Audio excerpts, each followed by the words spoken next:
যখন যে বাচ্চাটা মারা গেল তখন সম্পূর্ণ দায়িত্বই ডাক্তার রেহেনুমার উপরে বর্তায়, কিন্তু সে তারে 2 মিনিটও দেখেনি। আমার ওয়াইফ যেটা 7 মাসে প্রেগনেন্ট ছিল, তখন ওই দিন বাচ্চা নড়াচড়া বন্ধ হয়, আমরা স্কোয়ারের ইমার্জেন্সিতে যাই রাত 12:30টার সময়।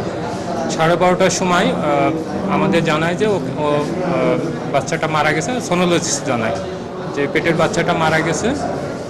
ডাক্তার রেহেনুমা জাহানকে অবিলম্বে চাকরি হতে বরখাস্ত করে যথাযথ শাস্তির ব্যবস্থা করতে হবে। সেই সময় দায়িত্বে থাকা সংশ্লিষ্ট চিকিৎসক ও মেডিকেল টিমের বিরুদ্ধে কঠোর ব্যবস্থা নিতে হবে।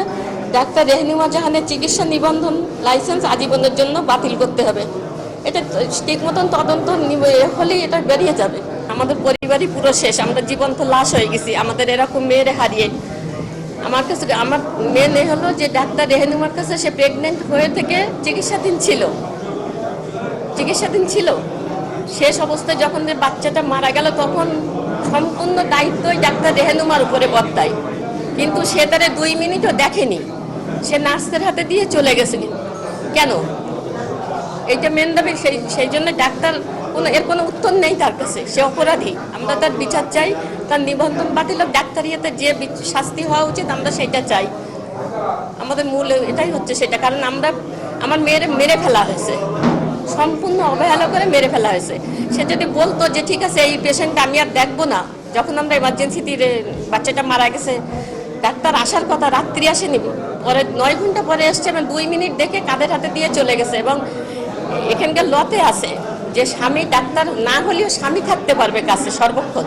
আর এরকম একটা ক্রিটিক্যাল পেশেন্ট যার মানসিক স্বামীর কাছে থাকার দরকার ছিল, তাকে তো ঢুকতেই দেয়নি এবং সে নিজে কিছু করেনি। সম্পূর্ণ নার্সরা কি করেছে আমরা জানিনি।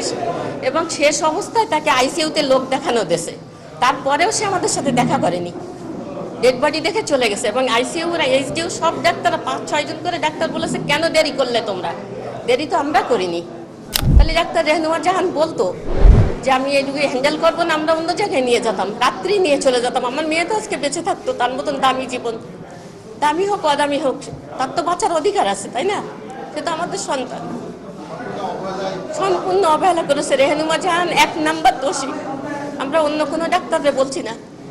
স্কয়ার হসপিটাল দাবি রেহেনুমা জাহানের শাস্তি চাই, এটা তদন্ত হোক, নিরপেক্ষ তদন্ত হোক।